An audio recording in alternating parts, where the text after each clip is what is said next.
اب جتنے بھی لوگ بیٹھے ہیں، ہماری خواتین بھی، اللہ نے ہم سب میں لیڈر بننے کی صلاحیت دی ہے.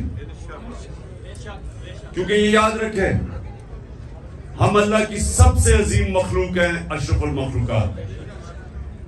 تو جب اللہ نے فرشتوں کو کہا کہ انسان کے سامنے جھکو، اور جب ابلیس نے انکار کیا تو اللہ نے کہا فرشتوں کو کہ تمہیں بھی نہیں پتا کہ میں نے انسان کو کتنی صلاحیتیں دی ہوئی ہیں. مشکل اور مسئلہ یہ ہے کہ ہمیں بھی نہیں پتا کہ اللہ نے ہمیں کتنی صلاحیتیں دی. اور وہ کیوں نہیں پتا؟ کیونکہ ہر انسان کے سامنے دو راستے ہوتے ہیں. آپ جب نماز پڑھتے ہیں تو آپ صرف ایک چیز مانگتے ہیں کہ اللہ ان کے راستے پہ لگا جن کو تو نے نعمتیں بخشی. اس راستے پہ نہیں جو تباہی کا راستہ ہے. تو جو تباہی کا راستہ ہے، نوجوانوں سنو، یہ ہاتھ ادھر نہ لاؤ، سنو میری بات. تمہیں یہ یاد رکھو جو میں باتیں کہہ رہا ہوں، اور خاص طور پہ نوجوانوں کے لیے یہ آپ کی ساری زندگی کام آئیں گی اگر آپ کو سمجھ آ گئی. آپ کی سامنے ہمیشہ دو راستے ہوتے ہیں. ایک آپ کی عظمت کا راستہ ہے، ایک آپ کی تباہی کا راستہ ہے. اور نماز میں ہم مانگتے ہی ہیں کہ اللہ ہمیں وہ عظمت کا راستہ دے.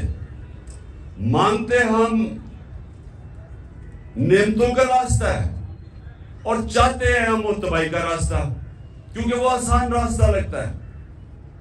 مثلا مجھے کوئی موقع ملا، میں کوئی ایسی پوزیشن میں ہوں، گورنمنٹ پوزیشن میں ہوں، میں تھانے دار ہوں، پولیس میں ہوں، میں فوجی ہوں، جو بھی ہوں، ہر وقت مجھے موقع ملے گا ناجائز قسم کا پیسہ بنانے کے لیے.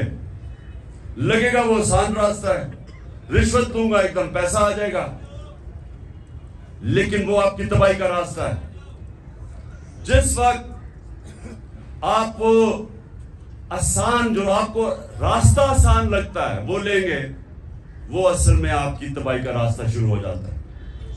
کیونکہ قرآن کی ایک اور آیت ہے کہ جس چیز کو سمجھتے ہو تمہارے لیے بری ہے وہ تمہارے لیے اچھی ہے، اور جس کو تم اچھی سمجھتے ہو وہ بری ہے. اس کا کیا مطلب ہے؟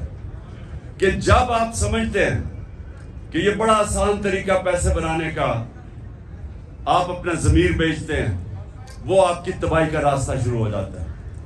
جو لیڈر ہے وہ ہمیشہ وہ راستہ لیتا ہے جو اللہ کہتا ہے کہ تمہاری عظمت کا راستہ ہے. اور وہ راستہ کس کا ہے؟ کس کا راستہ ہے؟ وہ کس کا راستہ؟ دنیا کے سب سے عظیم لیڈر نبی صلی اللہ علیہ وسلم کا راستہ ہے. اور وہ اس کی بنیاد کس پہ رکھی گئی ہے؟ دو کیریکٹرسٹکس کے اوپر اس کی بنیاد رکھی گئی ہے لیڈرشپ کے راستے میں: صادق اور امین. سچ بولنے والا اور انصاف کرنے والا. یہ دو کوالٹیز ہیں لیڈر کی. جو بھی آپ میں سے لیڈر بننا چاہتا ہے یہ یاد رکھیں، آپ کو یہ دو چیزیں، سچائی، جھوٹا لیڈر نہیں ہو سکتا. جب جھوٹا لیڈر ہوتا ہے تو وہ لندن میں جو بھاگا ہوا وہ بن جاتا ہے. لیڈر سچ بولتا ہے. سننے روزہ کھلنے والا ہے. سنیں، میں نوجوانوں کے لیے کہہ رہا ہوں، یہ آپ کی ساری زندگی یہ میری باتیں یاد رکھنا. اگر آپ نے، آپ کی پرواز اوپر ہونی ہے، اقبال کا شاہین بننا ہے، جس کا بڑا نام ہوگا، جو اپنی فیملی کا بھی نام اٹھا دے گا، جو دنیا یاد کرے گی اس کو، وہ نبی صلی اللہ علیہ وسلم کے راستے پہ چلے گا. صادق اور امین، سچ بولنے والا. اور قرآن میں ہے کہ اگر اپنے ماں باپ ان کے خلاف، اپنے خلاف بھی اگر آپ کو انصاف کرنا پڑے، آپ انصاف کریں. اتنا زیادہ زور اللہ نے انصاف پہ دیا ہوا ہے. وہ لیڈرشپ کی، جب ایک لیڈر انصاف کرتا ہے اس کی عزت ہوتی ہے، اور لیڈر عزت کے بغیر لیڈر نہیں بنتا. تو یہ آپ نے باتیں یاد رکھنی ہیں کئی دفعہ ہوتا ہے جی وہ میرا دوست کہہ رہا ہے تو چلے میں جھوٹ کا ساتھ دے دوں، میں سفارشی کسی کے لے لوں. جب آپ کسی کا مثلا آپ ٹیم سلیکشن میں سفارشی لے کے آتے ہیں تو آپ کسی کا حق مارتے ہیں. جب آپ حق مارتے ہیں اوپر والے کی برکت نہیں آتی، کیونکہ سارا کامیابی تو اوپر والا دیتا ہے. تو اللہ جب دیکھتا ہے کہ کسی کا کوئی حق مارا ہے، بدنیت ہے انسان، اس کو کامیابی نہیں ملتی.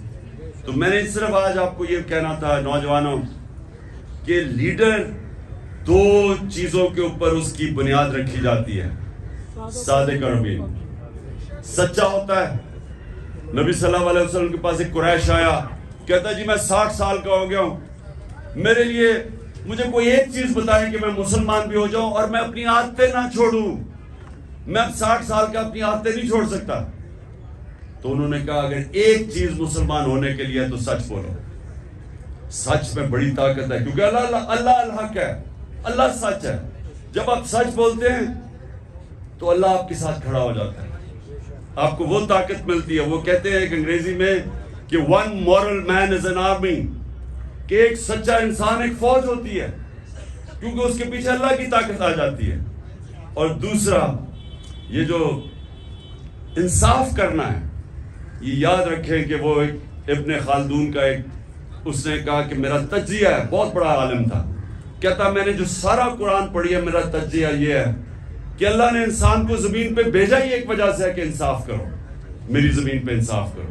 یہ دو چیزیں یاد رکھیے نوجوانوں، ان دو چیزوں پہ کھڑے رہو، آپ کی معاشرے میں عزت بڑھنی شروع ہو جائے گی. گاؤں کے اندر ایک لوگوں کو پتہ چلے جی وہ آدمی ہے، جو بھی مسئلے ہوتے ہیں وہ ادھر پہنچ جاتے ہیں ان کے مسئلے حل کرنے کے لیے، وہ سچا آدمی اور صادق اور امین ہے. سارے گاؤں اس کی عزت کرتی. نبی صلی اللہ علیہ وسلم کی نبوت سے پہلے سارے مکہ کے لوگ جانتے تھے کہ وہ صادق اور امین ہے. ابھی نبوت نہیں ملی تھی، لیکن یہ خطاب تھا کہ وہ سچا اور ایماندار اور امانتدار آدمی ہے. اس لیے یہ یاد رکھنا کہ دنیا میں اوپر جانا ہے.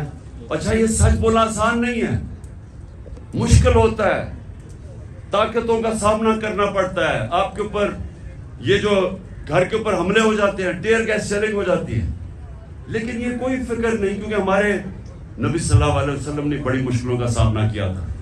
لیکن پھر ان کی جو آج عظمت ہے، اس لیے ہم آج جان دینے کے لیے اس لیے تیار ہیں کہ ان کے کیریکٹر کی وجہ سے کہ وہ رائے حق پہ کھڑے رہے اور آخر میں ساری دنیا ان کے ساتھ ہوگی. دعا کریں گے اور پھر انشاءاللہ روزہ کھولیں گے.